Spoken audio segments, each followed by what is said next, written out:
Right. Thank you so much, Don.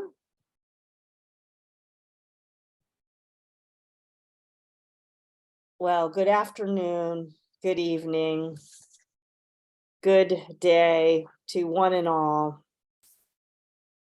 You are here at Cultivating Voices live poetry for our first reading of the month of February. February in the United States has a very special, important way of leaning in to the winter month where we celebrate Black History Month. I like to say, and it's important to say, never should a history be only relegated to the day or month that it is deemed. And it's also important to create a platform for the month. So today we have an astounding program based on our poets' focus on the theme of voice. And we have our amazing featured poets, Martina McGowan, Nathan Richardson, Teresa Gallion, and Gary Lilley. But we're going to begin the program today with an very amazing rendering of the James Weldon Johnson poem turned into song, Lift Every Voice and Sing. I hope you will appreciate what you are about to witness, view, and hear.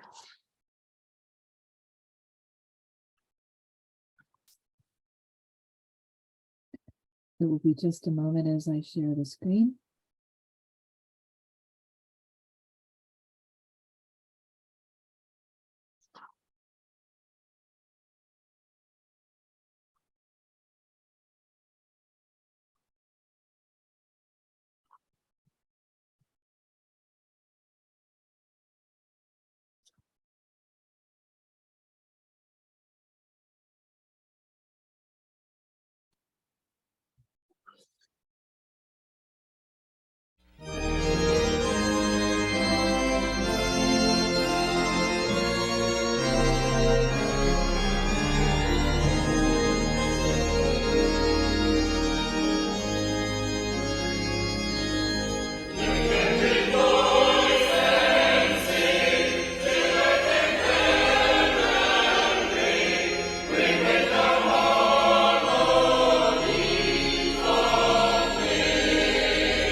folks. Yes, yes. Applause, applause, applause.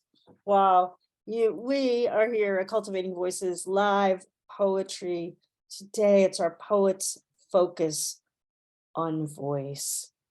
We've just been hearing a very uplifting choral arrangement of James Weldon Johnson's poem turned into song, Lift Every Voice and Sing, with an incredible visual mosaic of faces of our history and the past and the present, with an eye toward the future. I noted many, many, many faces. I wanted to just call out a few for everyone. Obviously, we saw the ending with the Obamas, Jesse Jackson, Maya Angelou, Shirley Chisholm, James Baldwin, Emmett Till, Harriet Tubman, Frederick Douglass, Rosa Parks, just to name a few of the many of this incredible mosaic of faces of African American and Black faces from history and art and politics and of culture.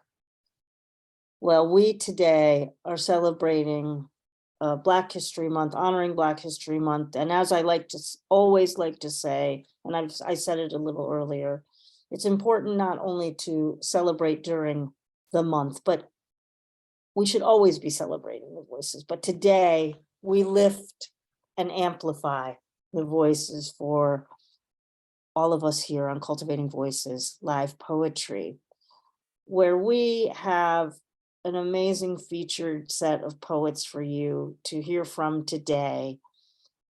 Based on that theme of voice, we'll be hearing from Martina McGowan,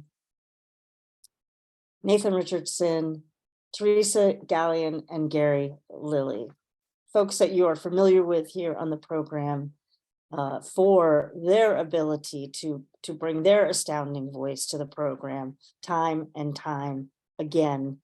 And as I said to them when we were assembled in the virtual green room today, I'm absolutely overjoyed to bring them all together in one room for a reading today together.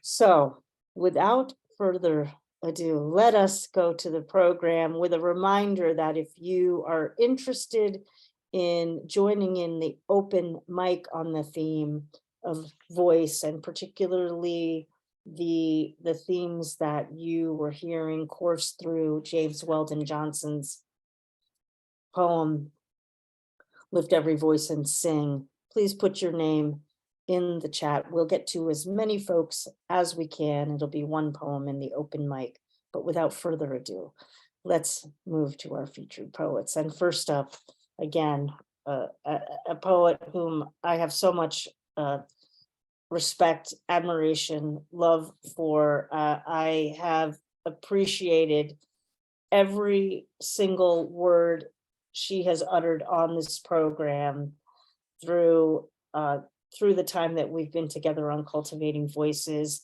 I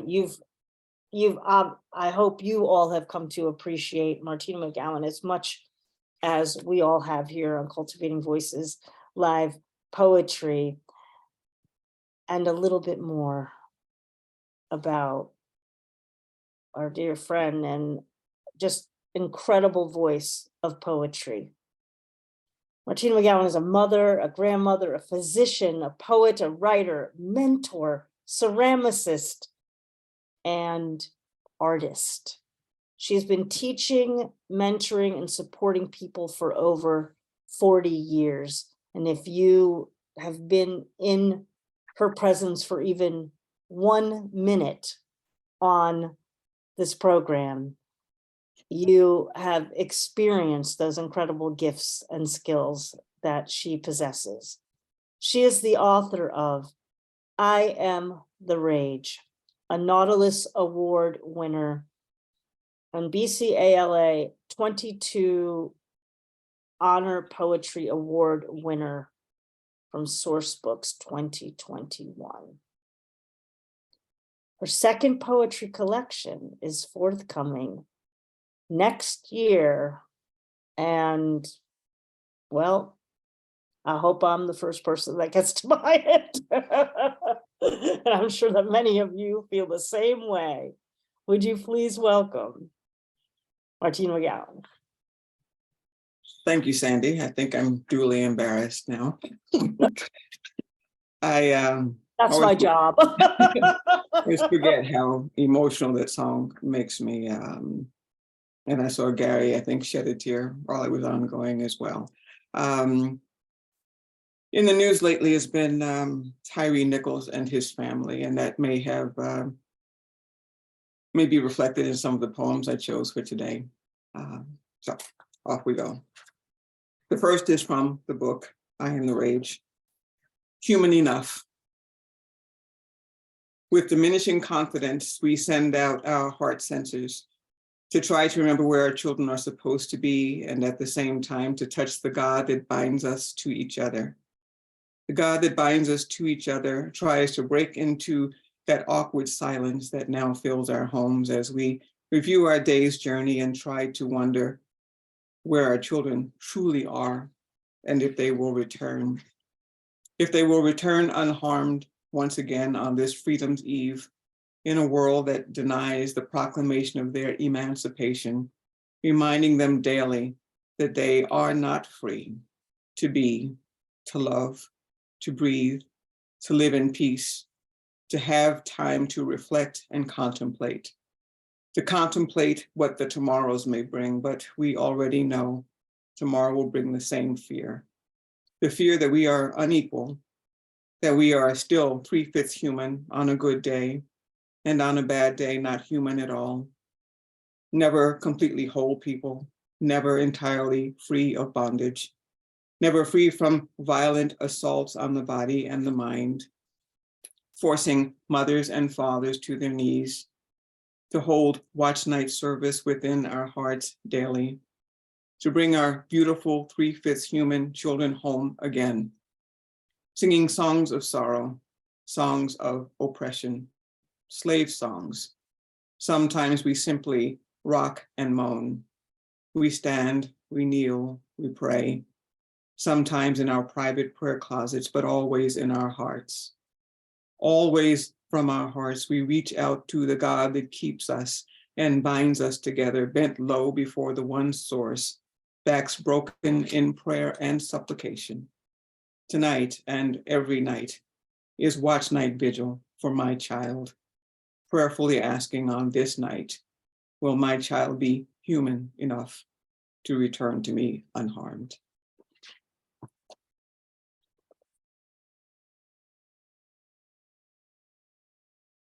And the next actually is for Tyree himself. It's called Full Spectrum. This is fairly recently written. When the final Baroque fly leaves of this chapter fold over this weary life, imagine me in some distant place beyond the veil. No Elysian fields of lavender for me.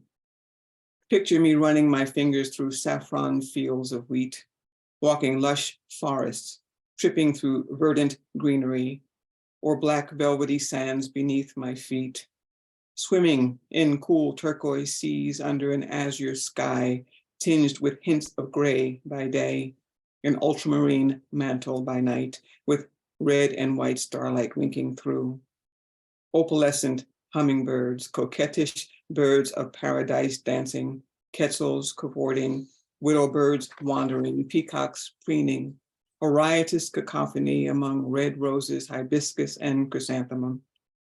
Imagine me on some distant shore, resting, thinking, waiting for the wheels of time and love to enmesh once more, calling, pulling me back into the full spectrum that is life.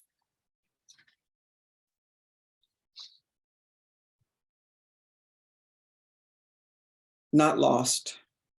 We keep watch over lives taken, not lost, needing the language to make it easy on the ear, easy on the tongue, easier to swallow whole. Invisible chains hold us together, greed and vanity no longer concealed beneath the flawed cloak of justice. Is it chance or destiny that some lives are important while others merely fodder for bullets, pointless wars, victimization? Lives not lost, not carelessly misplaced, not dropped like a piece of lint from the back pocket of your favorite jeans on wash day. Lives stolen from other human beings. Original sin never far from our hearts, conjuring dreams of fratricide and genocide. Sequestered by careful consideration, early sell-by dates stamped in utero. Abominated, abridged lives condemned, especially for those who do not look like, or talk like, or act like, or think like we do, or arbitrarily, because those lives simply do not matter to us.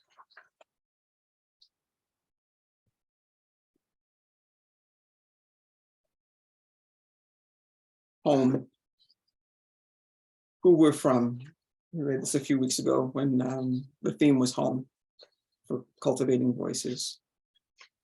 Plucked from starlight, playing in forests, passing through the gates of hell, Batacoons, 13 days in the belly of another beast.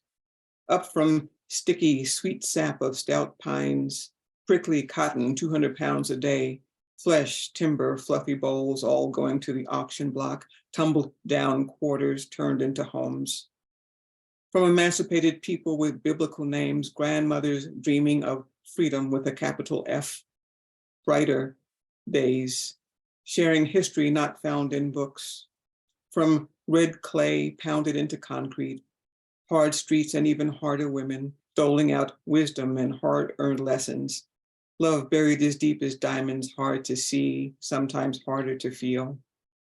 From running across hot, tarry rooftops and yoo-hoos and knee-high sodas, marbles, stickball, and flying free from swings before we knew we had become prey again. Tiny apartments filled with family and aromas of down-home food. A blessing circle big enough for Jesus wept to be said more than once. Kids' eyes smiling, side rolling, waiting for another unchurched to say he sure did. Risking a finger pluck from one aunt and a death stare from another. Fathers who adored us but drank too much, crushed beneath their world's weight. Brothers who loved too many, others who molested those they could not love. Women breasting the evil tide. From people who learned beating as remedy and correction, pushed their children's hearts away, hoping to save them from corruption, from death. Rising, continuing to imagine worlds better than we received. This is a song woven through many generations, holding one long breath, sharing the story so that others can see that hope thrives inside our pain and that home lives on inside our hearts.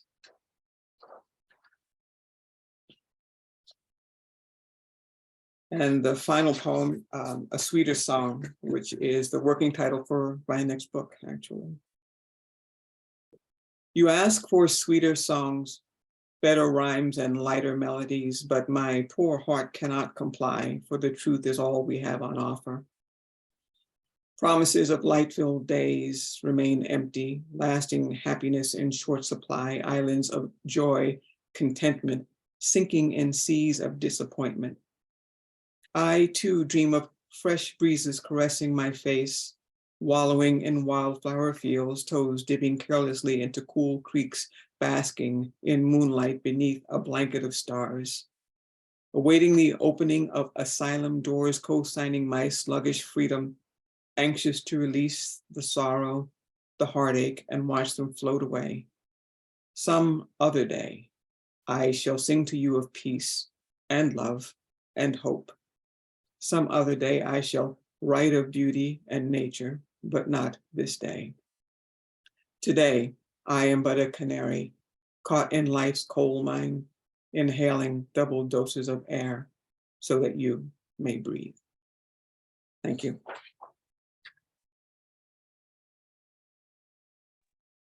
Thank you so much, Martina.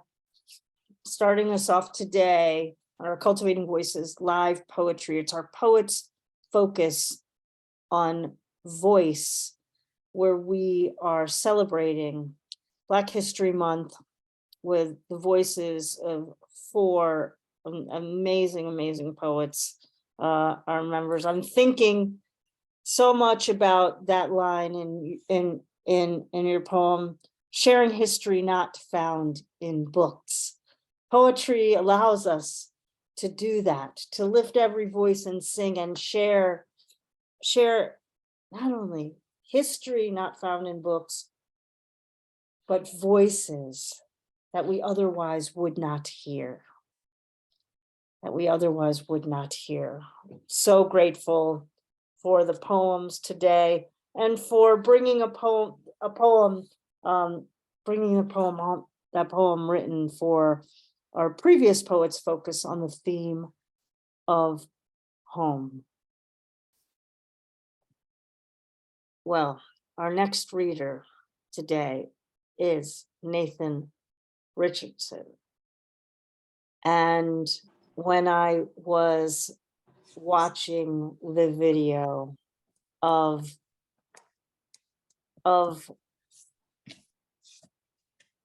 Lift Every Voice and Sing, I saw the picture of Frederick Douglass. And of course, that made me immediately get eager and excited for Nathan's reading, because you'll find out in a brief moment an interesting, important aspect of Nathan's poetic, artistic life. Nathan Richardson is a published author, performance poet, and a Frederick Douglass historian.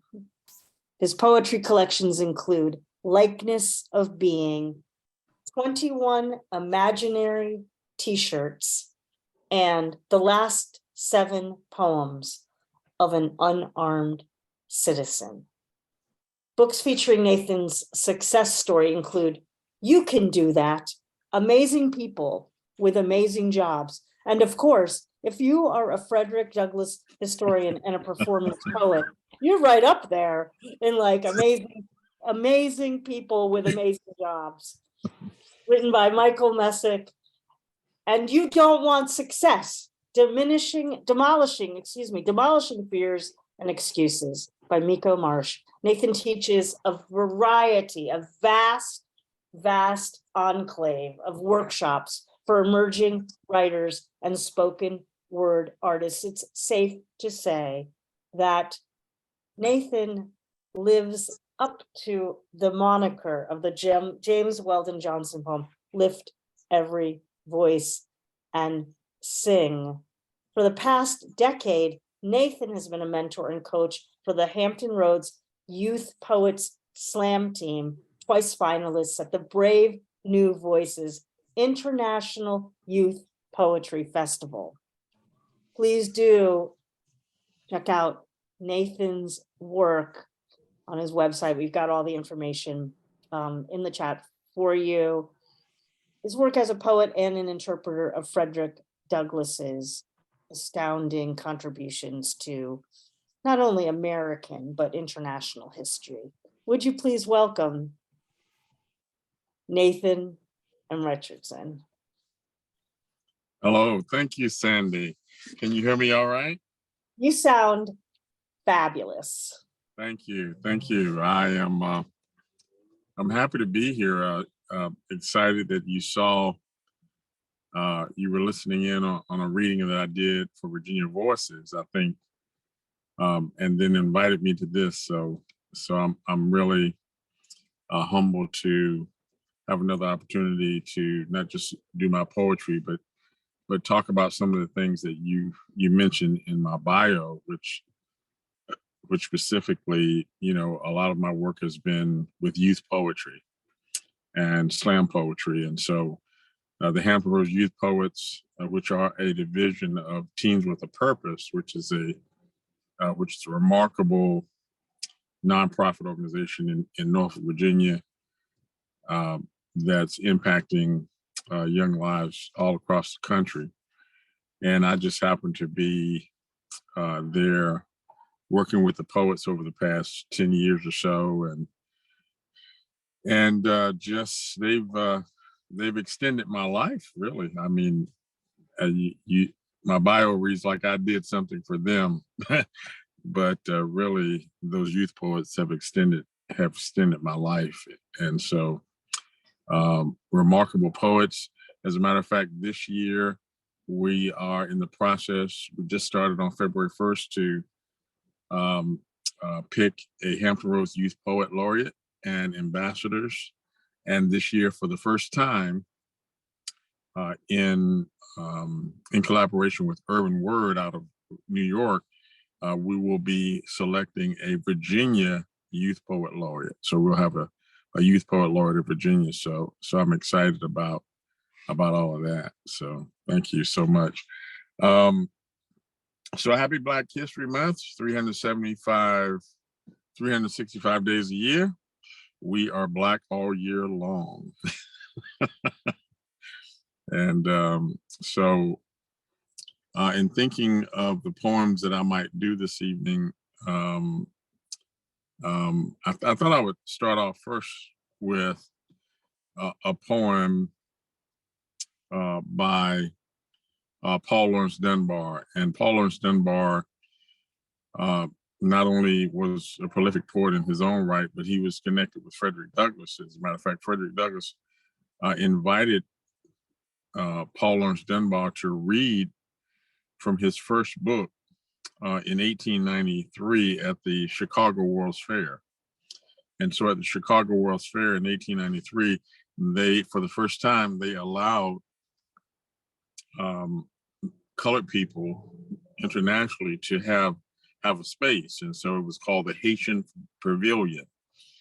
In addition to this Haitian Pavilion, which they actually built a remarkable building and space for colored people to show their intellect, their creativity, their business wares, and all of this.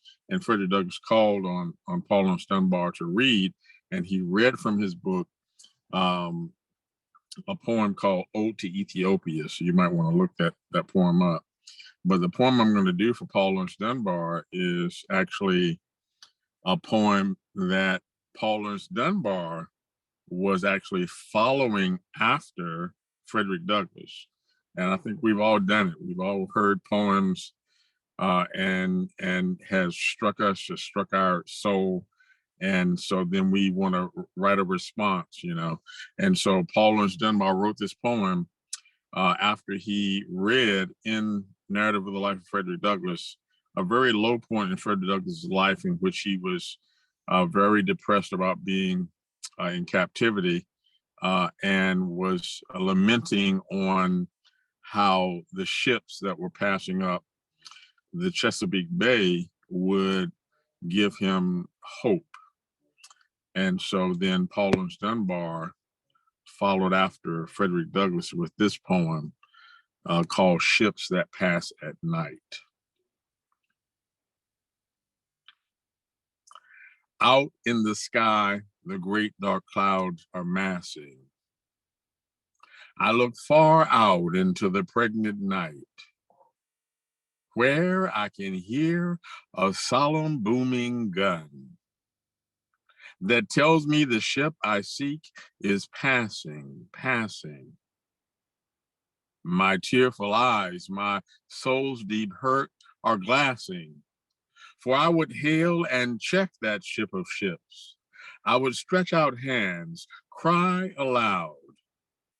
My voice falls dead a foot from thine own lips, and but its ghost does wreath that vessel passing. O earth, O sky, O ocean still surpassing. Is there no hope for me? Is there no way that I might catch and check that speeding bark, which out of sight and sound are passing, passing? Yeah, so the wonderful thing about the poets of that era, I mean, they wrote poets that had great impact with few words and a lot of space, you know, which is what I try to do with my slam poets, is to encourage them to not just follow the norm of slam poetry and just to create a poem that has space, to be brave enough to go into a space where everything is loud and in your face, and dare to be quiet and soft and have space in your poetry. And so sometimes they get us and sometimes they don't. Yeah. So the next poem that I thought I would do is a poem about home. I heard you mention home. This poem is certainly about home for me. It's about home for a lot of people. I write by observation, and it really took, say, 40 years of observation for me to actually come to the realization of what I was observing with this poem in my community where I grew up in Suffolk, Virginia. And so the poem is called "Their Gardens Are the First to Go," which is talking about how the garden is central to the community in a lot of especially rural spaces, but now in urban spaces. As a matter of fact, Teens with a Purpose has, across the street in downtown Norfolk on Church Street, in a very urban space, has created a garden now that is like an oasis for plants, animals, flowers, ducks flying over. Look down in the middle of the city and see this oasis in their land, and so people who would otherwise not be connected with the earth and the soil are connected with a garden. So, but this is an image, a reflection of what the garden meant for me and my family and my community growing up.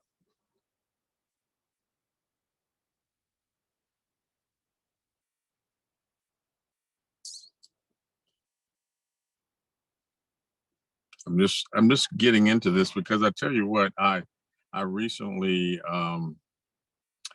this past year lost my parents, which were instrumental in my life. My father was a storyteller, my mother was a teacher, and they were instrumental in making me who I am. Part storyteller, part teacher, and so they are woven into this poem.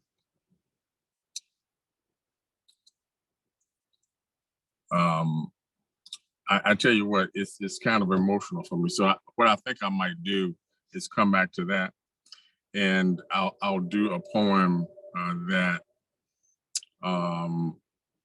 is also connected to my family. But this is a poem called "The Seamstress," which is a poem I wrote for my aunt, Aunt Gloria, who was a seamstress. So this is the poem called "The Seamstress." There are threads of your wisdom woven into our poetry, making the fabric stronger than corduroy. In a house you ran like a well-oiled sewing machine. You stitched ripped jeans, torn flesh, threaded hope through the eye of a needle. And it was on your ironing board we learned how to keep on pressing until the rough times got smooth. Who but you could have taken a patchwork of little ragged souls and turned us into a colorful family quilt. Who but you could have fashioned us into models of character, dignified, while other styles trending came and went? It was you, Mama. It was you, Auntie. It was you, sister, friend. It was you, the seamstress. And so that's kind of an elegy poem to Mount Gloria, who lived to be 95 years old. We have longevity in our family. This third poem that I'd like to read is an ode to the female voice. And so I've over the years, I've heard literally thousands of poets, poets in Hampton, throughout Hampton Roads, internationally, at Brave New Voices International Poetry Slam, young female voices of all generations. And over that time, I've certainly been tuned into the female voice. A collection that I'm about to publish is called Voices from the Wombs of Wisdom, which is a collection of poems that I have been writing for quite a few years, almost a decade, to my daughter. And it's a translation of poems about women from the female voice, all dedicated to my daughter. So this poem is called A Butterfly Recites a Poem.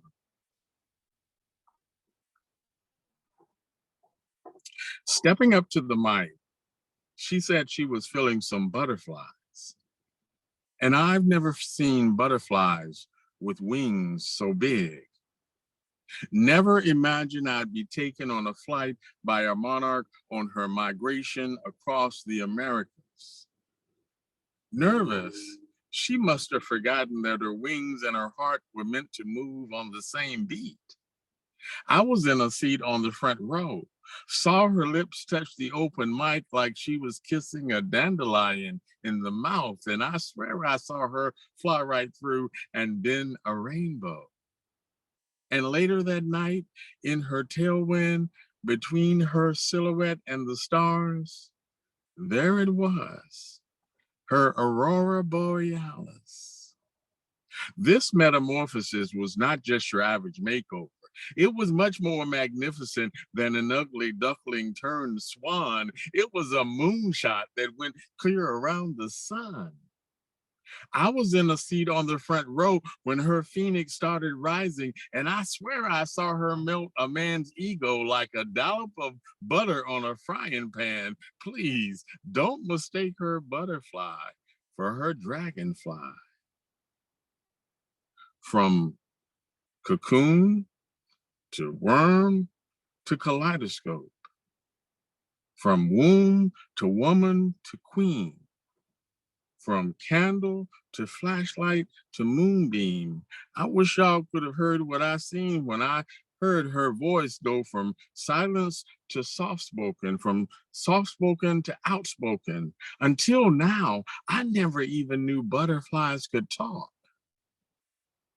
Now I know that a butterfly with a mouthful of nectar can spit poems.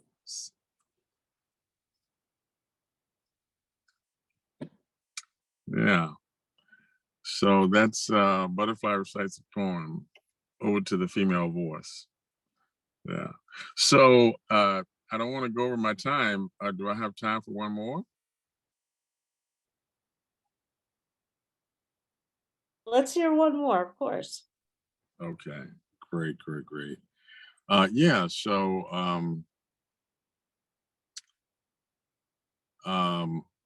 I guess it would probably not. I always do poems based on what I'm feeling at the time. I mean, the minute that I logged in the Zoom, I literally had no idea what I might do. And I do poems just as I do Douglas. I interpret Douglas based on what is happening at the moment. The storyteller, a good storyteller, what they do is they mix the then and the now to tell the story. If you're going to tell a story that connects with the now, you have to incorporate the now in the then.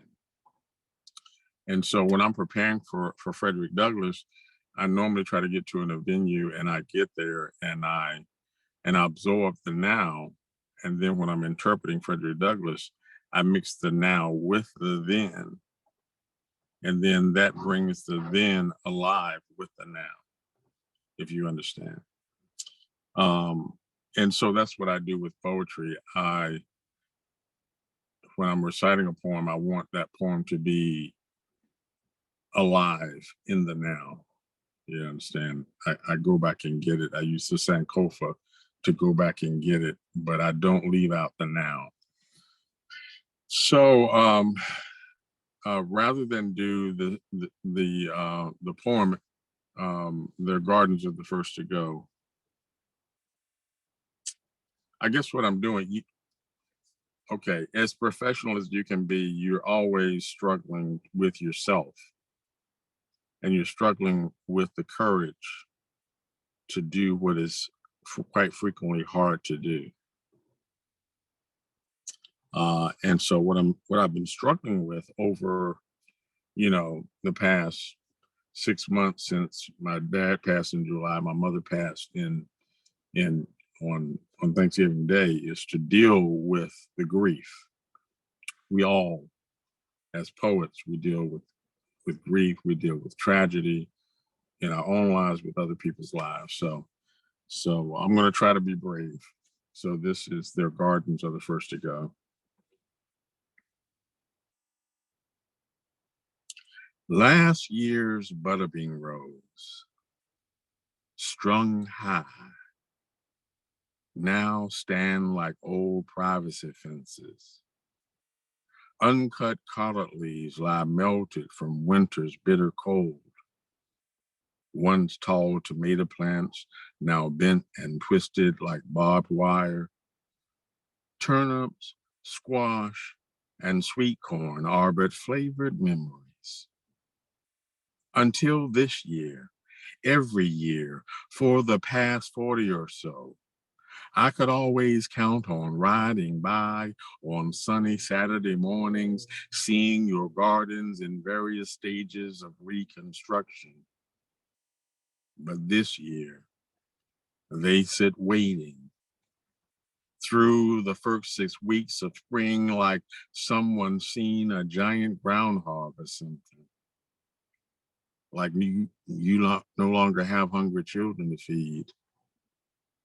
Planting was in your bones, and when warm weather came, we used to stop aching and began begging to feel the sun on your back. And the moist soil was like Bengay on your fingers. Dickie Boy died tragically young. He never had a chance to plant his seeds, but the rest of your generation got by on hands and knees, pulling weeds from long rows of string beans, shucking corn and shelling bushels of black-eyed peas, and we children complaining clear through the summer.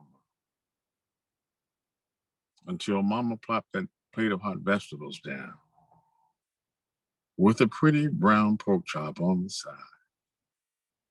Now she only cooks big on Sundays, and I know Daddy planted that garden this year, mostly just to see it grow. And I realize too, the rest of y'all is moving kind of slow, and here I am, riding by on another sunny Saturday morning, thinking about the people I don't see no more, and realizing your gardens are the first to go. And now I see what y'all are saying. Now I see what y'all are saying. Thank you. Thank you. Nathan, thank you for just such a moving reading. So I wrote in the chat, I lost my dad in January last year. So it's just the 1-year anniversary. So I just have, my heart goes out to you and your family, and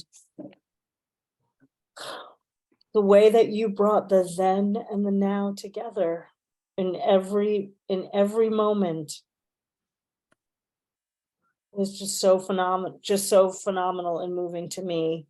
I mean, a lesson for all of us in thinking about poetry and about not just the importance of history, but the importance of carrying our voices forward through history. Right. And Yeah. making it alive for all of us to understand, connect with, empathize with, sympathize with, be able to, experience in a way that, that really, for me, only poetry does. And Yeah. thank you so much. Thank you for And the opportunity. I hope to hear you as Frederick Douglass soon. Oh my gosh. Yeah. I mean, I feel like I got. And so remind me, where are you located? I'm in Olympia, Washington, but You're in I'm Olympia, Washington. coming out east to see Yeah. you. I'm Well, coming out. I've been on the West Coast several times. Of course, I've been out to LA, San Francisco with Brave New Voices. I've been out to San Francisco with Frederick Douglass. So I'm all over the country. So maybe I'll get out there. But if anybody's listening, they can catch some of my performances on YouTube. I do Frederick Douglass on YouTube. The poems that I've done today, all of them are on YouTube. So just look me up. Yeah. Thank you so much. Yeah. Thank you. What an honor. Well, folks, we move to our next poet. I told you folks, that you were going to be enthralled and moved and motivated. Martina, Nathan, and now we move to another of my favorite voices since I first heard her read her poems from her, now collection that, is near and dear to my heart, right behind me, The Scent of Love. But from the very first time I heard Teresa Gallion read, I knew I was in the presence of just such a special voice. And she has been traveling quite a bit of late. And so I'm so grateful that you were able to come home to Cultivating Voices today and share some poems on this particular theme of voice, because what a voice you've shared with us over these past years. Teresa Gallion, everyone. A little more about her. Teresa E. Gallion graduated from the University of Illinois, Chicago, received a master's from Bowling Green State University, and worked for the New Mexico state government for many years. Teresa's work has been published vastly across journals and anthologies, and she's published 4 books: Walking Sacred Ground, Contemplation in the High Desert, Chasing Light, and most recently, Scent of Love. It's also great. February, that month of love for me. Glad to be able to bring up, that's such a great collection. Purchase it, give it to your beloved for Valentine's Day if you so choose. Teresa was a finalist in the New Mexico Arizona Book Awards in 2013 for Chasing Light, and again a finalist in 2021 for Scent of Love. Again, my love to you. I can't wait to hear the poems. Thank you for being with us. What an honor. Thank you, Sandy. It's always a pleasure to be invited to read with CVL, and particularly with such a beautiful and wonderful lineup of other humans whose work I just adore. Yes, I was on a long tour, 29 days between Australia and New Zealand, and doing a lot of reflection on my life in working on increasing my days of staying in that state of gratitude. And I was doing some writing.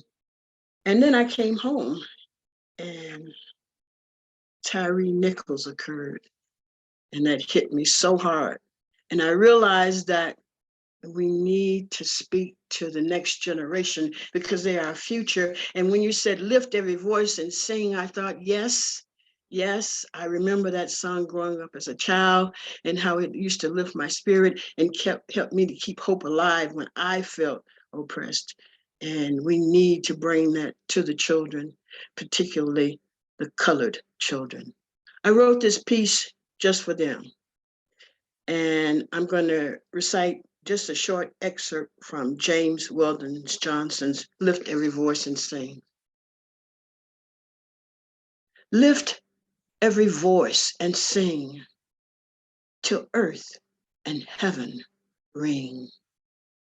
Ring with the harmonies of liberty. Let our rejoicing rise high as the listening skies. Mantra for the colored children. I hear you, James. I hear you, James, singing from deep within your soul. I am listening, James. I am listening, James, assimilating the message.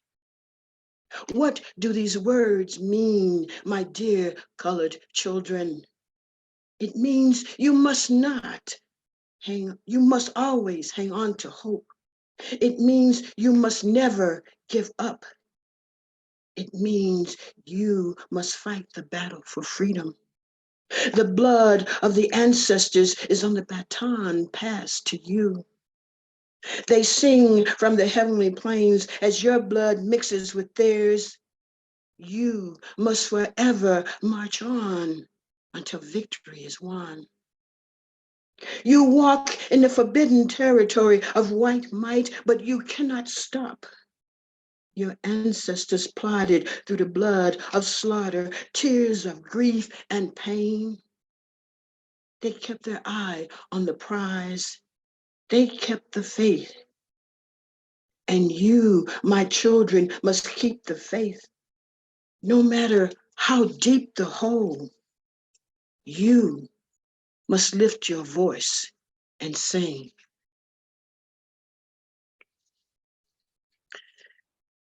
And when I was asked to read for this, and the theme was lift every voice and sing, I started thinking about ancestors.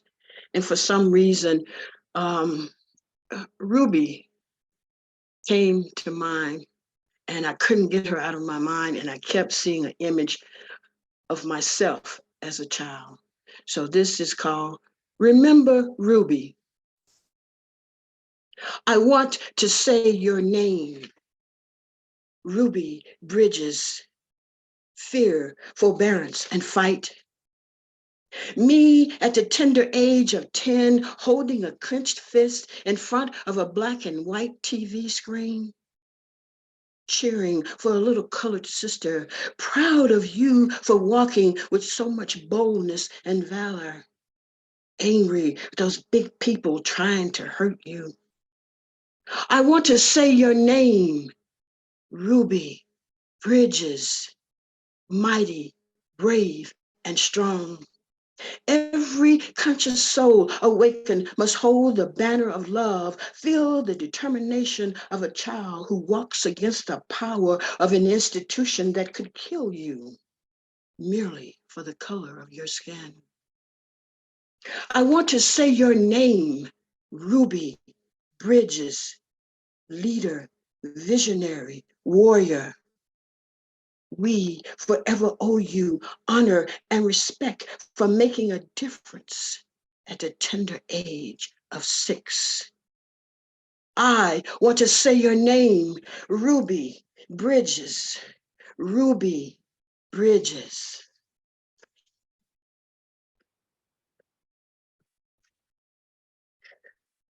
And this is February, which is Black History Month, but this is February, which is also my birth month. This is February, which is also the anniversary of my parents, both who are deceased. And I was thinking about my mama and the things she used to tell me. And one of the things she told me stories about was my great grandma. So this is called Great Grandma's Spirit. I never met her, but Mama said she was very strong, freed from slavery as a young woman with 3 children close to her leg. She never talked about from whence she emerged. She lived to be 100, still able to tend a garden and walk proud. That's what my mama said. I imagine a bird flying like a drone over an old growth forest filled with massive sequoia trees. My great grandma is one of those trees reaching skyward with a circumference that makes you feel very small and loved when you are hugged. My smile is a reverie for the tree I try to hug, and it feels like home deep within the forest. I just sing to my grandma.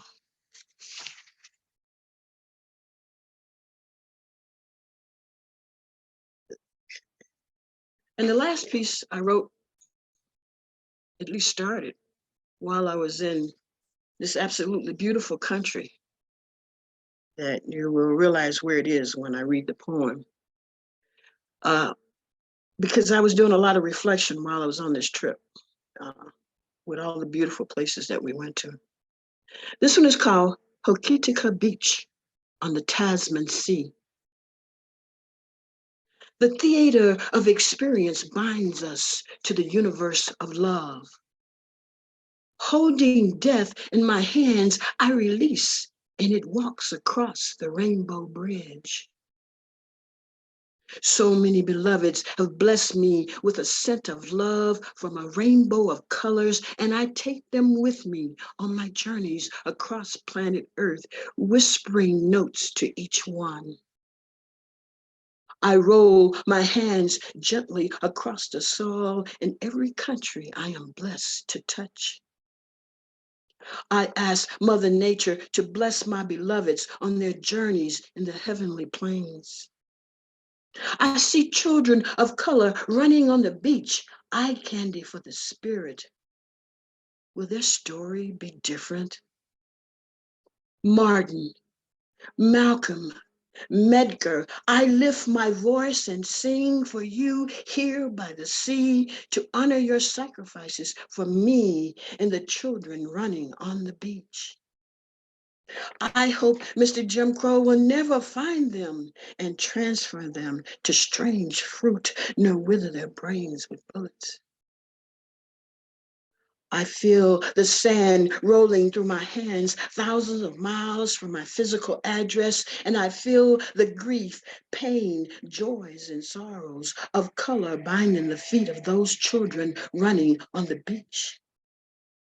Yet I feel a deep awareness, for the journey is making me whole. And the waves continue to rise and fall as they have for thousands of years in the blue waters of the Tasman Sea, teasing the shores of Hokitika Beach. I continue my walk along this New Zealand slice of earth and bow my head in gratitude. Thank you so much.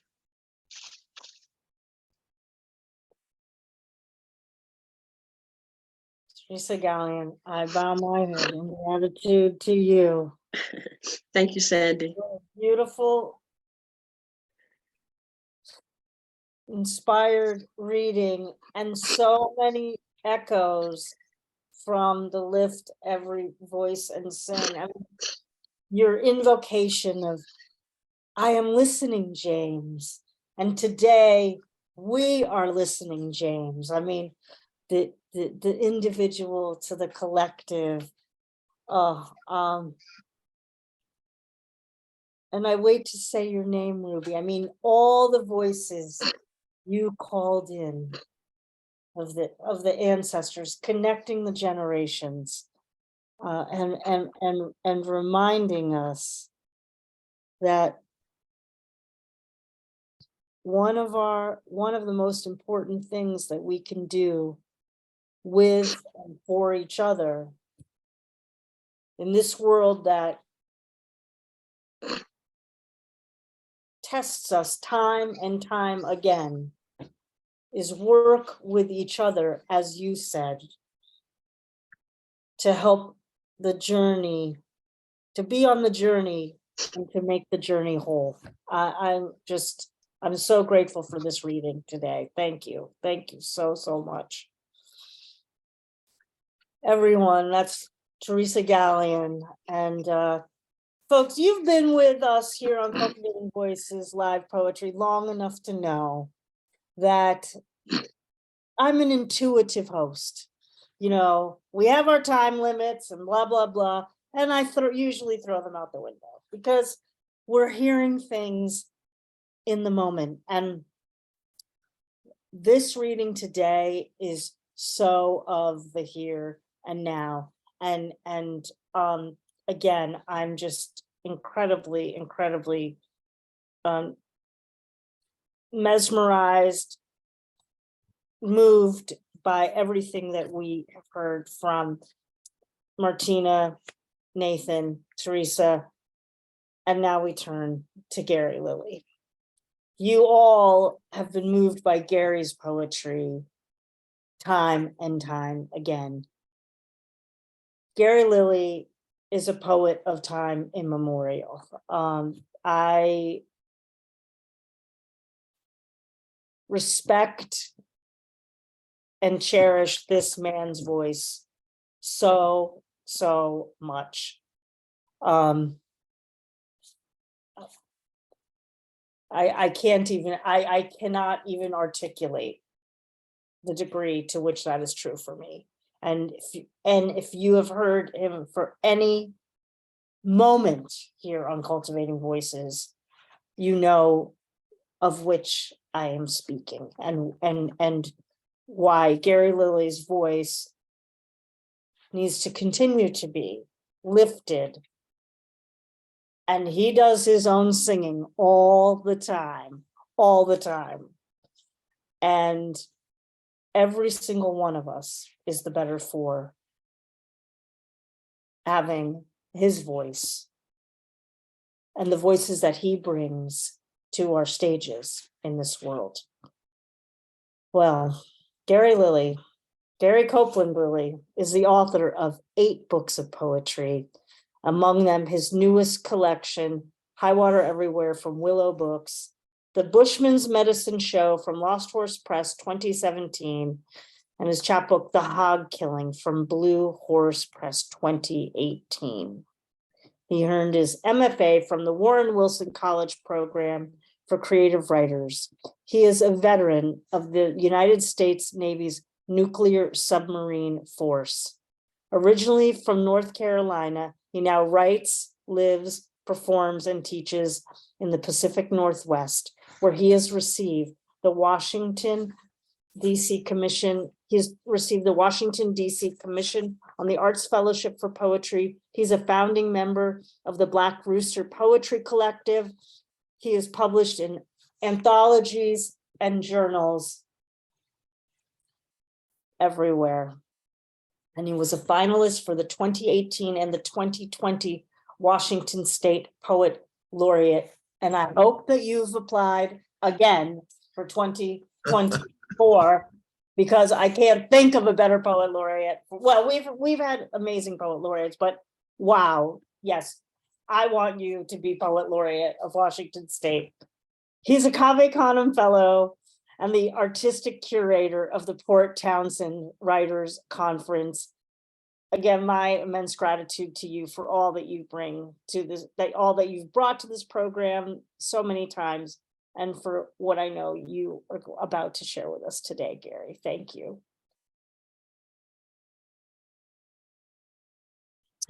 Thank you, Sandy, for the invitation again to share some work with this collective of people and poets that you have. It's like you kind of have pulled us all together. So I just wanna acknowledge that, and what an honor it was to be reading. What honor it is to be reading today, and to have experienced that song and that montage.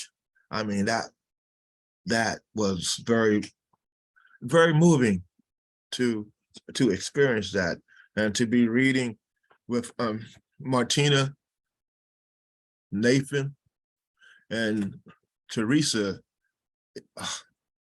Just some poets that I really am impressed with, and like I'm falling in love with all these poets and stuff that you present all the time. I just tell you, but these guys are good. And so I just want to acknowledge that. And there's some history being said, and I hope people catch on to some things, because when Martina mentioned that 200 pounds a day, you know what? I flash back, because I'm from North Carolina, and I know that to pick 200 pounds of cotton a day you're going to work feverishly all day to do that. That's a task. And here's the deal about that. They were paying 3 cents a pound. So you could pick that 200 pounds a day, and the most you ever, $6. And so I'm just putting stuff into perspective here and stuff, and to hear Nathan read and to hear him say he's from Suffolk, Virginia. That's like, I'm from Gates County, North Carolina. That's right across the line from Suffolk, Virginia. I mean, really. So hey, power to you, brother. Really. And like, oh man. And then there's Teresa about the garden. I everybody in my community, every African-American family had gardens. That's how we supplement our food and stuff, gardens. And so these poets touched a lot of bases with me today. So I just want to acknowledge that. I'm thinking about James Weldon Johnson and what he did with that song. Well, he has a book of poems too called God's Trombones, that I think is really wonderful book and stuff. But he looked to find something, to find a forum for African Americans. And what he did in that book was he chose to do, he calls them sermons, because he's using the voices, the patterns, the cadences of the African American church. And so, when he thinks about voice, that's what he does. So I'm gonna read a few poems. And so I'm gonna start with this poem, Urban Legend, Ernesto is the hoodoo. What a testament to the blessings that all these dark stories cannot extinguish the light. Living under a tree is some urban legend bullshit.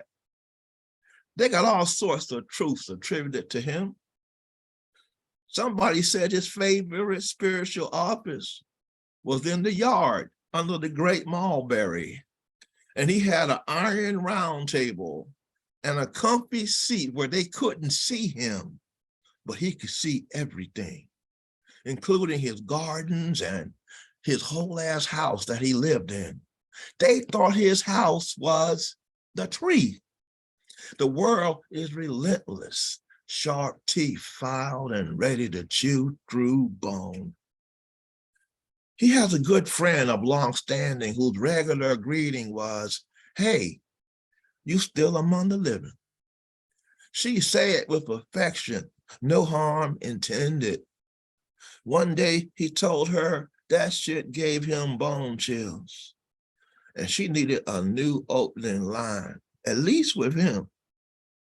His point being, folks, unaware of the power of the mouth and the world's voracious appetite is not to taste us, but to swallow us down whole.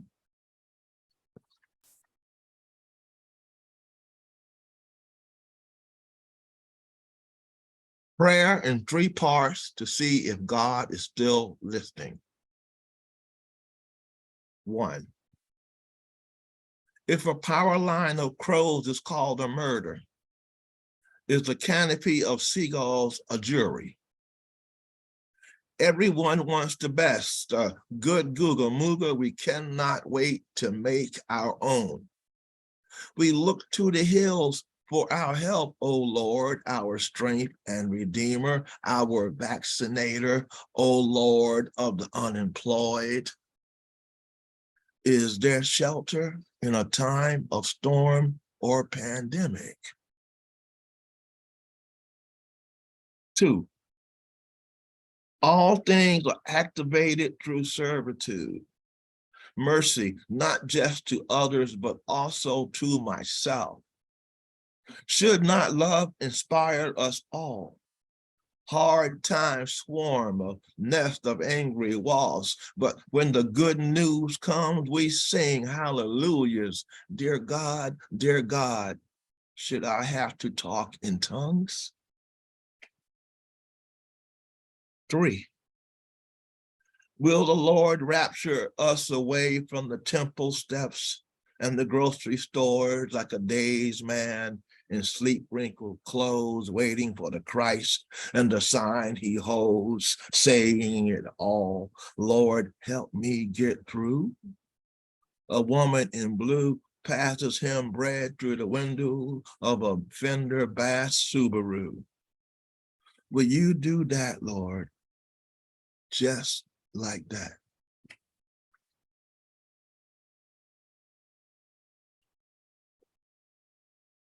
And my dead younger brother believes he is a missionary Baptist. Some folks think the issue actually came into being in Asheville, where homelessness became a sin punishable by death, but has not being homeless always been punished by death? And Asheville is a Bible Belt town in the Blue Ridges of where now they will whip your ass. It once was one of the few cities in the state where the devout hippies lived, like the Christ still walked among them. But that was before the country was blighted by unacknowledged and dead certain wars and the racist rumors of wars that the Trumpers pray will come.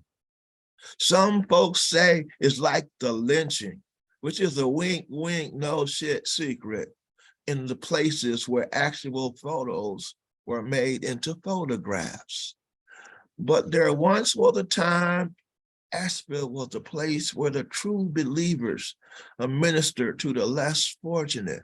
Right in the middle of town, soups, bread, and healthcare in the triangle known as Pritchard Park, where the drummers still send up messages to God every Friday night until the snows come. Some folks say my younger brother was there looking for Jesus, and some say that he was Jesus. But what the hell do they know about that? What the hell do they know? If he was Jesus, he might still be chasing the money lenders. He still might be chasing the money lenders out of the temple, or walking on everyday tap water or swamp water as clear as Avalanche Lake water or any whiskey-colored river water. And I could walk to him out there in the middle of the French Broad River and give him something real to do, like lead me back to shore and steady me up with his loaves and fishes ways, with his come unto me all ye little children, and like the child I was, When we were children together, we'll take each other's hand and be brothers, just like those very children beside that river, that walkable, ever flowing river.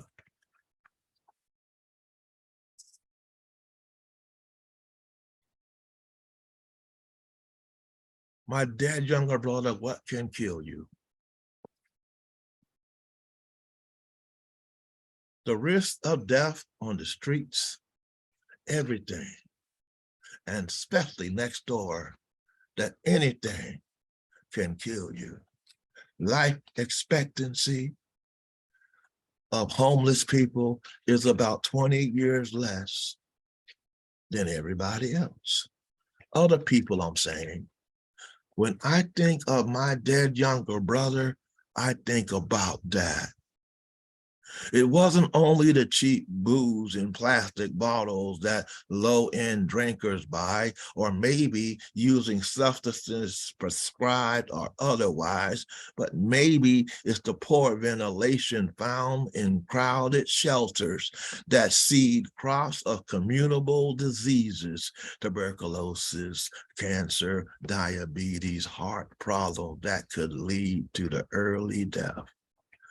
And then there's the difficulties in not getting enough rest, and not losing your medicines, not eating well, not staying clean, your feet wearing calluses and wrong shoes, walking under you, not staying warm and dry in the winter, and less than holy treatment being on the menu, being with a busload of young convicts carrying invisible long sentences. And there's always, yes, that kind of rotten always of bad apple police.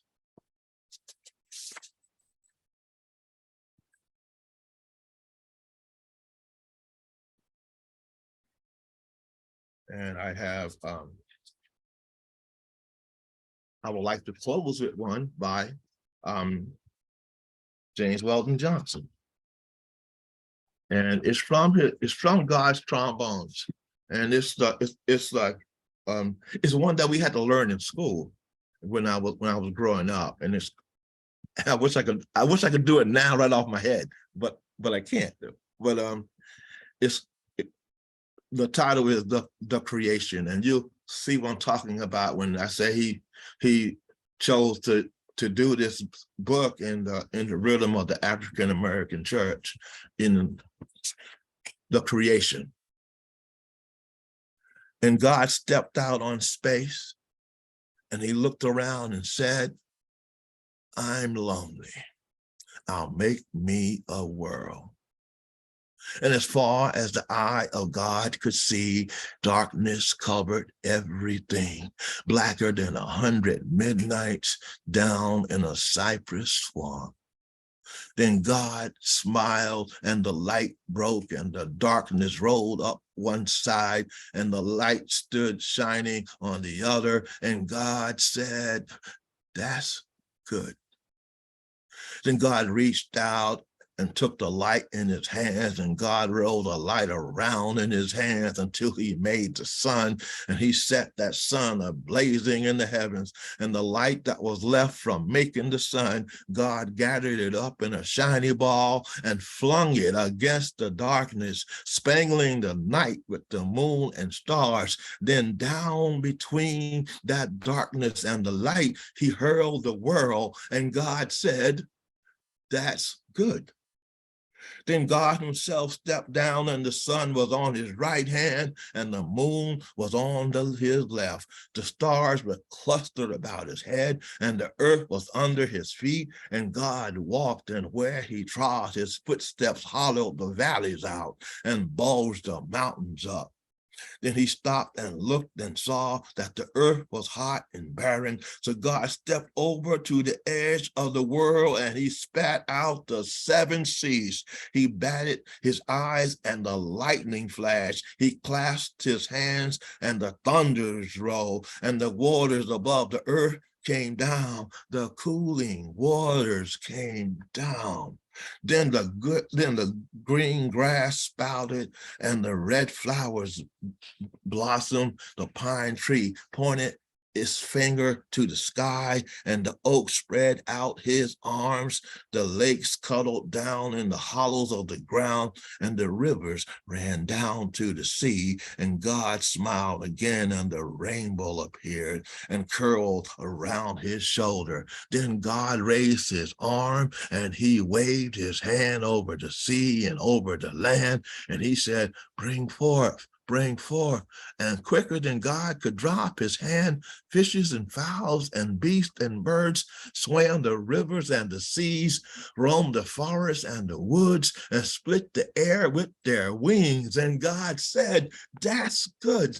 Then God walked around, and God looked around on all that he had made. He looked at the sun, and he looked at the moon, and he looked at the stars. He looked on his world with all its living things, and God said, I'm lonely still. Then God sat down on the side of a hill where he could think. By a wide, deep river, he sat down with his head in his hands. God thought and thought till he thought, I'll make me a man. Up from the river, from the bed of the river, God scooped the clay, and by the bank of the river, he kneeled him down. And there the great God Almighty, who lit the sun and fixed it in the sky, who flung the stars to the most far corner of the night, who rounded the earth in the middle of his hand, this great God, like a mammy bending over her baby, kneeled down in the dust, toiling over a lump of clay till he shaped it in his own image. Then into it he blew the breath of life, and man became a living soul. Amen. Amen. Thank you.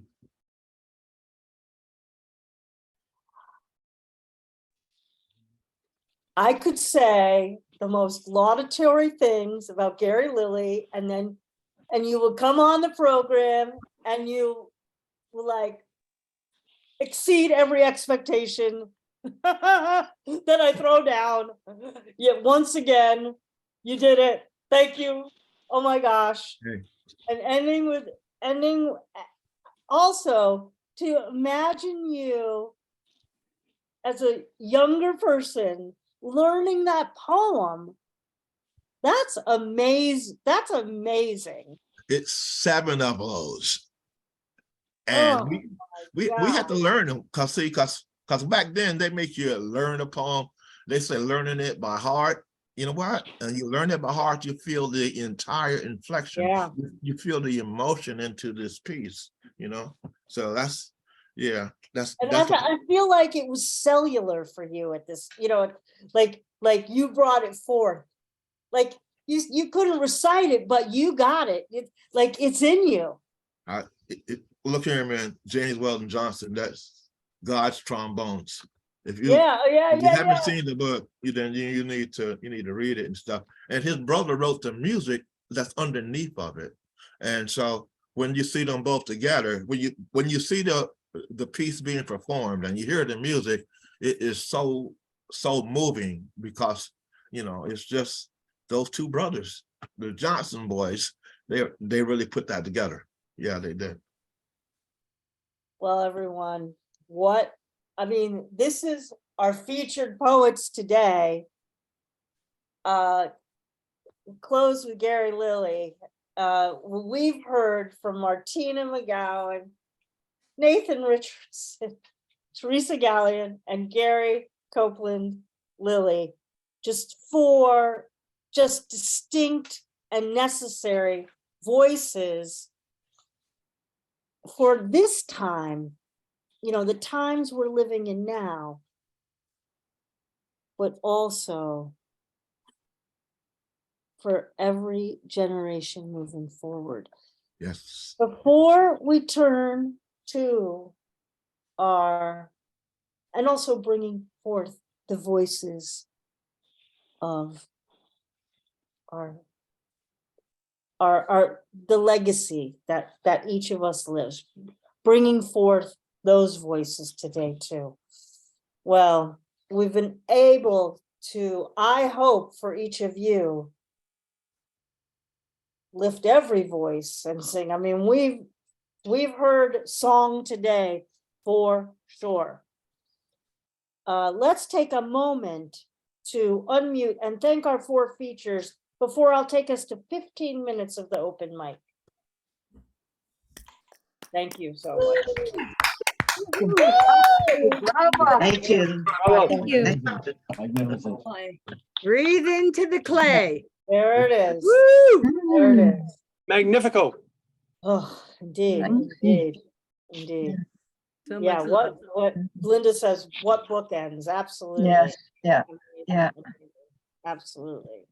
Well, folks, as I said, I went very, very, very intuitively today, and this was our reading. Wow, what an incredible experience. So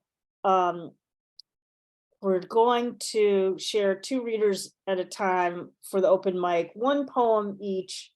Yeah, we'll go for the next 15 minutes. We'll get in as many people as we can. And I appreciate you all being able to stay for this portion. So without further ado, let me introduce our first open mic. What I love about our reading series, anybody that's in the open mic also could, any day of the week has been, will be, and could be one of our features. No better example of this than our first open mic reader, Lynda V. Crawford. Take it away. No, thank you so much. I put my praise in the chat because, Yeah, I didn't know if I would even be able to say it. So I don't know. Yeah, I'm speechless trying to say words. It's terrible.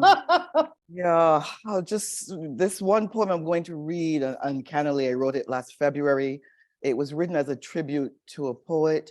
However, I'm reading it today as a symbol, as a metaphor for resilience and hope that is in James Weldon Johnson's poem and the musical rendition. Resilience. Some gods tried, stuck a fork in her, rose of Sharon, fertile plain, princess, tried smiting her, held a hammer up high, sought an angle to chisel the marble hard, crush the bone and bite of her, held a rapier to the long legs to slice and sever mobility, silence the power in her stride, set her feet too big, set her arms too long to box with lesser gods, tried to pulverize the night, the metaphor within her. Such lesser gods stuck a fork in her, found a buxom too bold, found that song of smile beneath her tongue, oh, so strong. Such lesser gods feared her music would heal life with words of wit, but Sharon's God tendered a touch, tested for weakness and found her imperium in the plain. Sharon's God confirmed her strength, ascendance. Sharon's God found she isn't done yet. And I had written that to Sharon Smith Knight, a poem who passed away last year, but I also am treating it as a tribute to all of us. So thank you very much. Thank you, Lynda. I want to laud everyone, but I also am going to just keep things moving because I want to get in as many people in today from the open mic as possible. Thank you so much. Next one from Gordon Ferris. Good evening. This is a new poem called Marigold. You could fly naked through the eye of a hurricane and then say that you were sane. You could say that your mother was a witch, but no, she was in every sense a bitch. I can hear your confession, but unlike a priest, I won't judge you or make you feel bad about your mistakes. You say that optimists like me are the worst kind. You stare down the barrel of a gun, then dare you to pull the trigger. Marigolds, on the other hand, are portholes for our past voices to return, so that they can keep an eye on loved ones, to whisper them in their dreams, do not discharge their weapons. Thank you.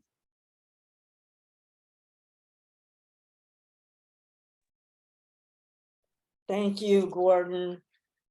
And I want to mention, you know, if you're here at this reading live today, the beauty is that you'll be able to go back, thanks to Don Krieger, to watch, rewatch, and relive this astounding display of poetry and voice and history and power and love, devotion, all of it. I mean, all aspects of humanity have been shared today in the celebration of Black History Month, reading Lift Every Voice and Sing. And I want to also, I say this because our next reader was part of her new book showcase. And I want to just encourage you, if you weren't able to see Kashiana Singh read, look up her video from her new book showcase. What a great reading. And I'm so excited to hear your voice today. Hey, Sandy, thank you. Can you hear me fine? You sound beautiful. Great. What a beautiful, heartwarming session. Oh my God. This will resound and live with me for a long time. I'm going to read, because that is the only poem that makes sense to read, from my book, Woman by the Door, and it's called Portrait of a Mother in America. You are an unstoppable maverick. You tenderly define the fossils we shall be. You are restless as you lie awake. Your forgiveness is now a lung emptied of breath. You are monastic as you listen to the bells ring. Your joy transient in yet another uncounted night. You are a widow wailing at the steps of a lake, a practiced palanquin bearer of skinned surrender. You are a witch with long arms. They embrace bodies showered from dilating skies. You are songwriter, fact narrator. Watchwords are written in your inherited ink. You are awake. You awaken, teasing your dreadlocks into witness stands for the dead. You are yesterday's battles and tomorrow's cries. You beat in ballads, rehearse poems to throbbing drums. You are louder with each breath, penetrate a deafening normal inside and outside. You are repetition. You sketch a scrawl that leaves scars on a country's cardboard map. You are hunger. Your sharp tongue bites into cornbread, ready again for another funeral pageantry. You are unabashed. You offer your breast to beating chests, fostering care for conjugated loss. You are ricocheted through our mistakes. Your prayer is a pause inside vacant throats. You are conversation to our silence. You pour questions into our coagulated eyes. You are a mosaic of common journey. Your pilgrimage is to places where multitudes died. You are sister, you are princess. Your dance is compassion. You hold your head high. You are your ancestors. You are healer. You make garments of their velvet flagellated skin. You are language, farmer of roots. You nourish the irreverence of all marching youth. You are baptized, you are ostracized, you drink from the thirsty fountain of wakeful lives. You are time of all moonless times. You rudder the sea to the sky.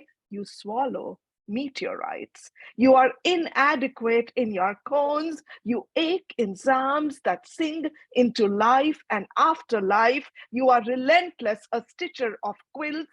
You fill it with absence, thread it with sinew of barren wombs. Portrait of a Mother in America. Thank you. Thank you for bringing that aspect of voice to the program today. Thank you so much, Thank you. Kashiana. It's always an inspiration to hear you. Thank you, Sandy. Well, next we will hear from Regina Garcia. Welcome. Hello, everyone. How are you? Hope everyone's well. I don't even know.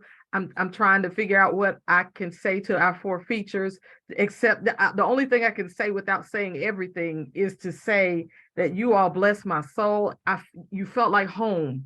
I am Greenville, North Carolina. I know we got a couple of, so not so very far from some of you. And I'm just so glad to have witnessed this and been a part of this.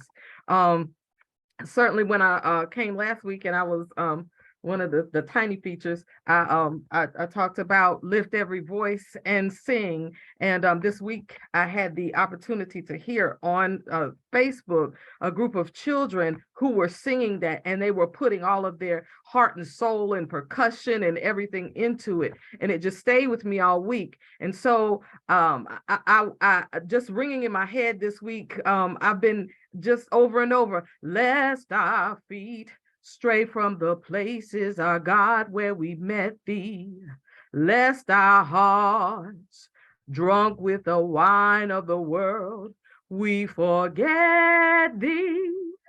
And it just over and over again. And so from that, I looked back at what Lift Every Voice and Sing came from, and it was actually first performed to 500 school children by 500 school children in Stanton School in Jacksonville, Florida. Slavery had been abolished, but Reconstruction had come to an end, and the Klan was doing its thing. And so this song carries with it a message to continue to resist, to keep faith, and to remember the God that had been and continued to be with them. The irony that this song was sung in Florida, and I'm not going to get into that. This is Mix, a tale of survival. 1. Mixed into mayhem, pulled from shores, scores of people snatched into submission, a suddenly unnationed, unfamilied, unallied humanhood. 2. Mixed. Then struck down, compelled to comply, stand up, submit to shackling, forget, adapt, adopt, accept with lowered eyes, broken bodies, open legs, selfhood shattered, forced to 3. Mix. In with new gods, pray in new language, reconstruct ways to live, love, lie, survive. 4. Mix. Truths, having to give old spirits new names, having to call on divinity for inhuman resilience in lands where the angry and the insistent made their language the law, made their will the way, made even their own seed their currency, made evil their righteousness, and believed that their destiny that would manifest if this peculiar coveted brood would just 5. Mix. For the needs of the greater man, yet the ever-known, newly named spirits, ancestors, angels, elders moved from ancient planes, translated new prayers, invoked visitations, gave new visions to the shades of oppressed, still earthbound children who were swept into the displaced, groaning. 6. Mix. Elders consulted old oracles for new promise, and the spirit moved lips of clays to incant and prophesy in swift, indiscernible tongues, incited hands to offer praise with ring and Holy Ghost dance, left drum memories thumping like heartbeats, making feet light, creating rest in hidden spaces, pouring gifts of knowledge, foresight, layering strength unimaginable. My mama taught the fire, as did her father, as did his mother. My son talks it too. All added to the 7. Mix of inspiration and unlikely thoughts and sacrifices made for freedoms that cycle loss and gain on behalf of my ancestors who lived it, from shores to shores around this planet, my people, not all quite the same, yet a formidable eight, mix of lenses, of traditions, of outcomes, of hope, and ways to make living and thriving happen, hearts still beating to the voices of drums that call and cure everywhere.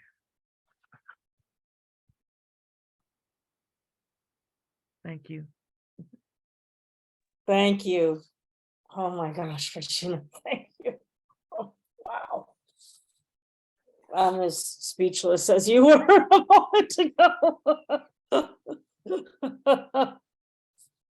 Until next time. Wow, which will be very soon. All right, we will hear next from Bill Nevins, and I know I said 15 minutes. We only have a few more folks left, so I'm gonna push us through it so we can hear everybody. Yeah, thank you, Kim. Kim's encouraging me to have the whole kit and caboodle go today. So, Bill Nevins. Okay, thank you. Zora. She sang her song so wild for every wandering motherless child. Arise, cried her voodoo eyes, afire in the bloody Ku Klux flood, fearless. This last night out in Florida, 6-gun on her hip, sharp lines from her lips, her words seared, her words so clear.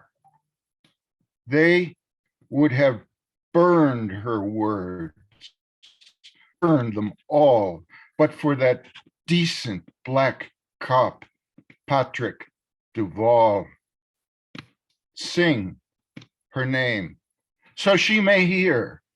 Zora Neale Hurston. She hurled her proud songs at them smug folks up north. She sang truth against their vile lies. She dies down south. She revives down south.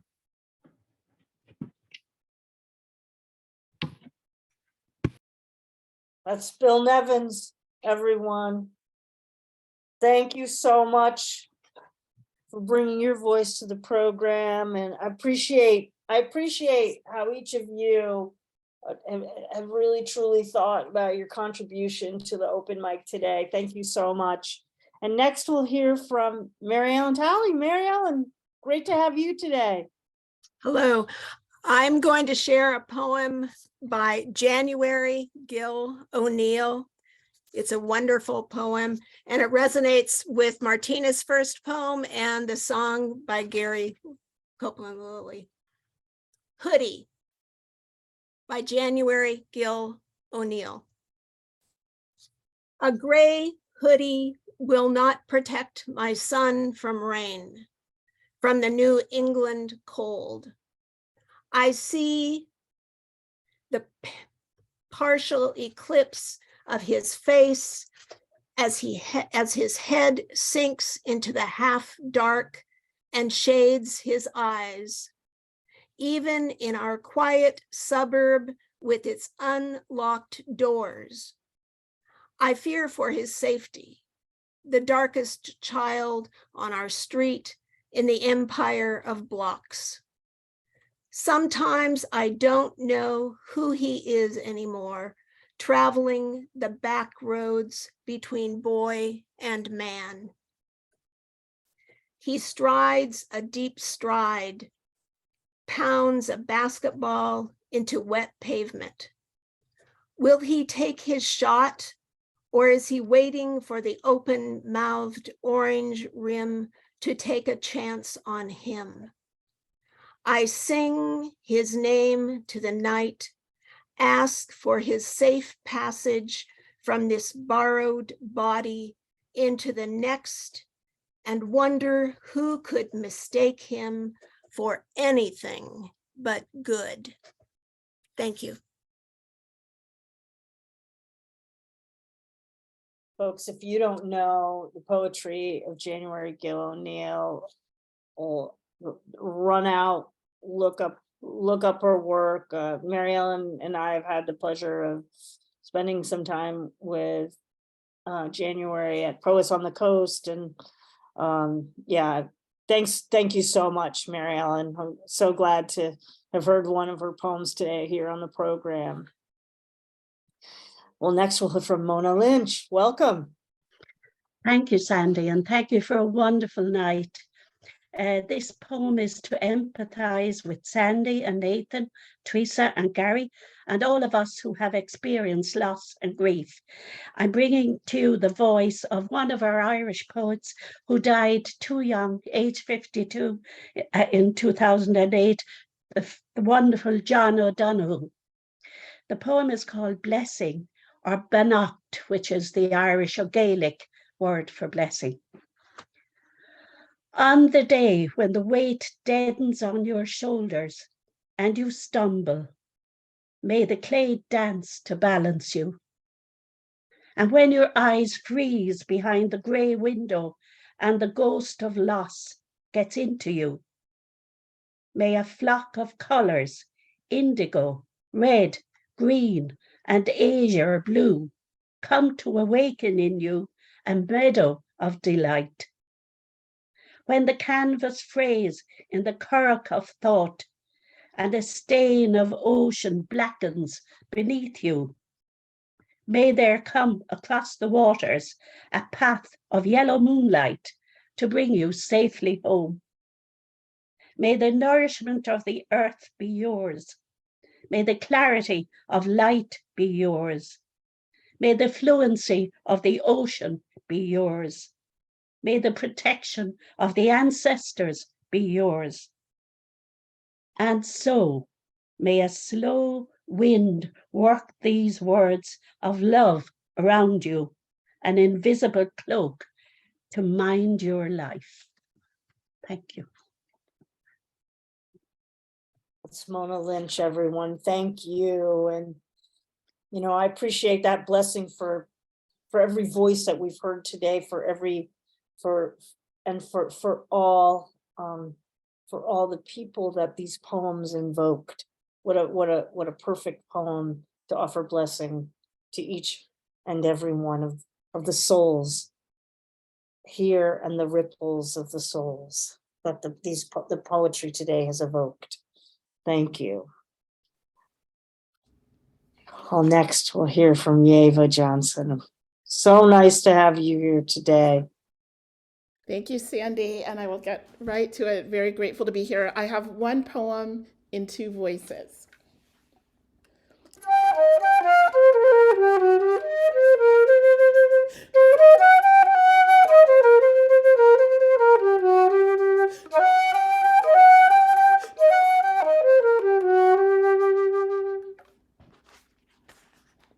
Like the Forgotten Anonymous, after Muriel Rukeyser's The Life of Poetry and For My Chosen Families.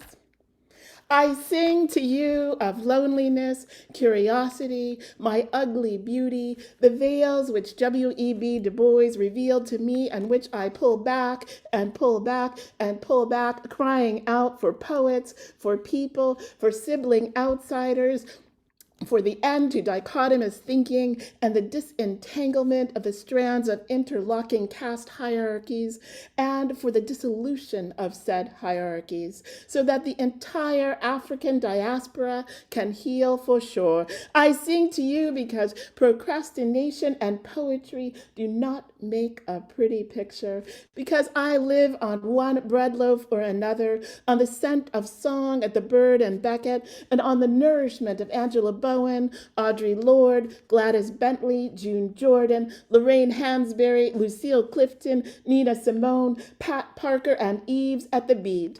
I touch my face, feel my smile through my cheek, and peer far into the future where the dust of my skeleton has scattered the four winds, and only part of my skull remains rattling around some grotto, playing out my last rhythms with a melody of love's lavender laments that whistle through sphenoid sinuses on a breeze which never cooled the passion that had kept my body alive. I was born primed for survival. I sang to you of truth and beauty, love, friendship, and death, because eventually my well ran dry, my hedge brook trickled out, my lakes turned to rolling meadows in virtual valleys, my snow-capped peaks poked bare sun-metal tips at the door to the sky's radar productions. My ocean tide did not rise high enough to carry me on the sea of life. I sang to you because a mind is a terrible thing to waste. And BIPOC, Jewish, music, cutie POC, artistic and writing communities sang back in a symphonic tapestry that formed the village that raised me. I sang to you because the Ghost Lines Collective embodied infinite love, which overflowed when master poets adored each other in a crown reading of poem after poem, which then expanded into wave after wave, which carried me with them so my tongue could be free to unleash my voz sin tinta. Anyone who knows me knows I don't speak Spanglish, mas eu falo portuñol, y yo hablo espantugués, and I'm learning Ashalot. Like a middle-aged Hansel or Gretel, I tapped in and collected refrains one by one to follow a path back to myself. I sang to you because I couldn't ask you to remember me. I was rooted, and it was written that I was destined to be forgotten. So I asked you to remember a radical feminism where every gender shines true, to remember every color of the human rainbow is sacred, to remember sentient beings are beings, not objects, because I had hoped that you would act accordingly. This is what love means. I will sing to you of atavistic wisdom and the last poet, because I drift as dust and sprinkle the dreams of future offspring with the warning, beware of the dog and the alley cat. Respect the voices of our nation's arts and always heed la palabra musical. It's time to get lit at this rainbow writing school where the headmistress presses you to produce new poems on first Fridays at City Lights so you can cultivate voices live root slam. I will sing to you after spending a lifetime listening to Catch My Name. I would hear it resounding only after I became a lonely nomadic poet pushed by a pandemic into an electronic sea of Zoom rooms to hear waves of Yeva, Yeva, Yeva echo back to me in the chat, the magic box that allowed me to teach you how to say my name. Say it now because it's soon to be forgotten. I will sing to you of poets living and dead who can sing in real life, on the page or across the web, because you will need this sinister wisdom. I will sing to release this ridiculous rage my Black, feminist, queer, woman, Jewish, fat, disabled, musician, physician, poet self knows by heart, because before I even started, I could never be finished. Thank you.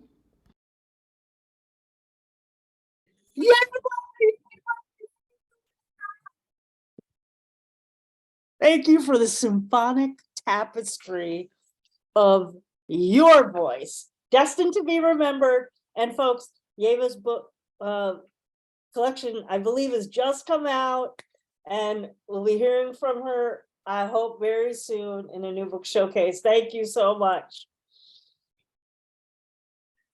All right, our last two poets. Always a pleasure to bring a poet from Dublin in, Phil Lynch. Thank you very much, Sandy. I nearly wasn't here tonight, and I'm so glad I was, because it's been such a magnificent evening and for everyone, but particularly from the four featured readers. Just wonderful. Anyway, I feel a bit of an imposter but I'm going to do a very short poem. It comes at the voice from a different perspective, I suppose. In the past, we didn't have enough sources of information to ask the questions. Now we have too many sources of information and we don't know what questions to ask, but we have to ask and find out and then speak truth. This is called Ask. And it was published last year in a new magazine here called Drawn to the Light Press, just to mention that. Ask. If you don't know, ask those who have no money. Ask those who have no home. Ask those who have no jobs. Ask those who had to leave. Ask those who had to flee. Ask those with no voice. Ask the money makers. Ask all the politicians. Ask opinion shapers. Ask civil servants. Ask the teachers. Ask the clerics. Ask the street. Ask yourself. Ask.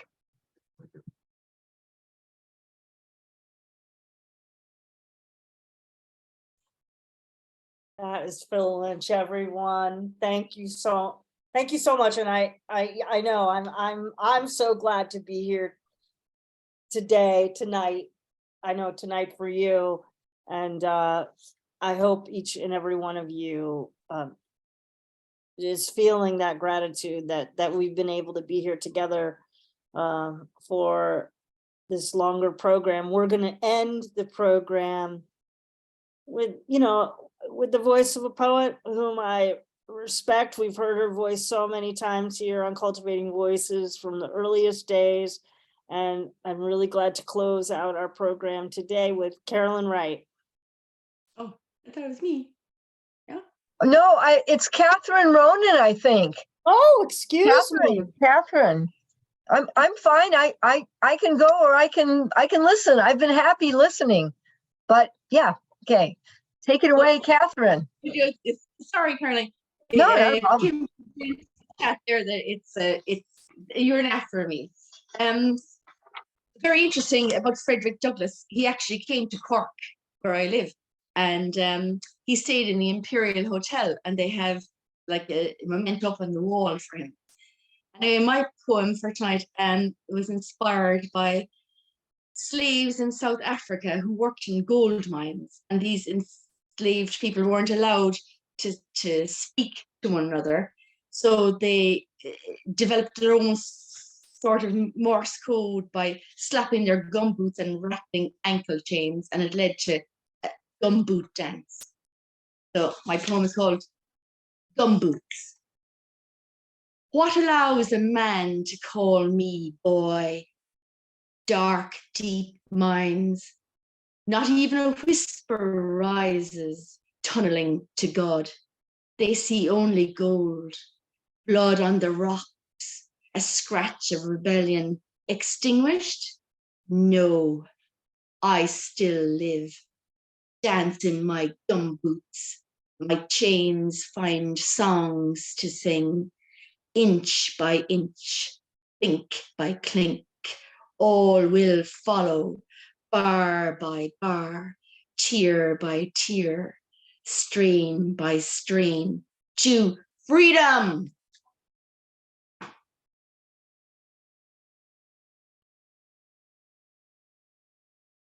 My sincerest apologies for my faux pas of the order, and glad You're the faux pas. glad to have heard Catherine's voice as always, and so interesting, that connection with Frederick Douglass having come to Cork. Amazing. Well, our final poet for today will be Carolyn Wright. Thank you. Here are the faux pas. Anyway, yeah, they're not paws anymore, maybe a zillion years ago. Anyway, I'm going to close with a poem that I think is appropriate since Carnival, Mardi Gras is coming soon. And so I am going to read a poem from this most recent book, Masquerade, which has that almost Mardi Gras mask on the cover. And it's the Mardi Gras Indians, which are the African American and Indigenous American crews that are the reply to all of the other crew of Comus and all of those other exclusionary clubs. So it's just called Blue Interlude, Mardi Gras Indians. In these lunar-infused late shadows, we're not each other's unpaid dues, gratuitous blues of blurred connections, magnolia blossoms lolling like mules' tongues strewn across garden district lawns, not hewed high enough for the night's relentless weather. Under Antares' pre-dawn flare, what theme and variations outed from Eden do we count on? Could we brandish compassion's magic staff like shamans' second lining on Lundi Gras, feathered and sequin-suited Ninth Ward crews, their spy boys crying, Aiko, Aiko, into red line strife, King Zulu's regal havoc meeting wild Chapatulas on the battleground, coconut throw and dog bane poultices dividing the scarlet tide of your fears from my own. In this harsh paradise where shadows of ancestors look the other way, past the conjure women on Rampart Street, are we canonized by starfall, or do we plagiarize the ancient verities to save ourselves? Thank you. Feliz Carnaval, everybody. Yeah. Feliz Carnaval, indeed, indeed. Thank you so much. Okay, that's Carolyn Wright. And folks, what an unbelievable, astounding reading today in celebration of Black History Month and to honor Black History Month, as well as all the voices that we've lifted and sang today. I so appreciate not only what we brought of our own voices, but how we carried and named so many other and so many voices of others into the program today, the historical and the contemporary. I want to again thank our featured readers for today. Our featured readers, Martina McGowan, Nathan Richardson, Teresa Gallion, and Gary Copeland Lilley. And on the open mic, we heard from Lynda Crawford. Going to all my notes here, everybody. We heard from Lynda Crawford, Gordon Ferris. I'm trying to do this in order. I'm so sorry, everybody. Gordon Ferris, Kashiana Singh, Regina Garcia, Bill Nevins, Mary Ellen Talley, Mona Lynch, Yeva Johnson, Phil Lynch, Catherine Ronan, and Carolyn Wright. Would you please unmute and show your grandest appreciation of these remarkable voices that we heard from today? Woohoo! Bravo! Exceptional. Bravo, bravo, wonderful. Amen, amen, amen. And thank you to Sandy, Kim, and Don, who did all the work behind the scenes and in the scenes. Indeed. Again, always Thank you. gratitude to Don Krieger and Kim Ports Parsons. They really make the program shine and allow us to have the programs in perpetuity. I mean, so many of you in the chat have mentioned today that this is a reading that you will go back to and listen to over and over again. And if there was ever a reading that I was like, let's go on and on and on, today's was just so worthy of that experience. And I'm so grateful again for every voice that arrived and shared today, but also to those of you who also were here to listen and witness and hear all of these voices. Well, we get to return next week as we continue to celebrate this month of February and the power of poetry. And in our new book showcase for February, we'll be featuring the poetry of three poets, Avachka, Regina Garcia, and Indran Amirthanayagam. I hope you will be able to join us again next Sunday for our new book showcase here on Cultivating Voices Live Poetry. A reminder to continue to do all that each of you do in your communities with and for each other, to, in the words of James Weldon Johnson, to lift every voice and sing. And as I always say at the end of every program, please take good care of yourselves, take very good care of your beloveds. And of course, look what happens when we continue to write our miraculous poems. Continue to do so, my friends. We look forward to hearing your voice always. This is Sandy Yannone for Cultivating Voices Live Poetry. We'll see you next week. Love and gratitude.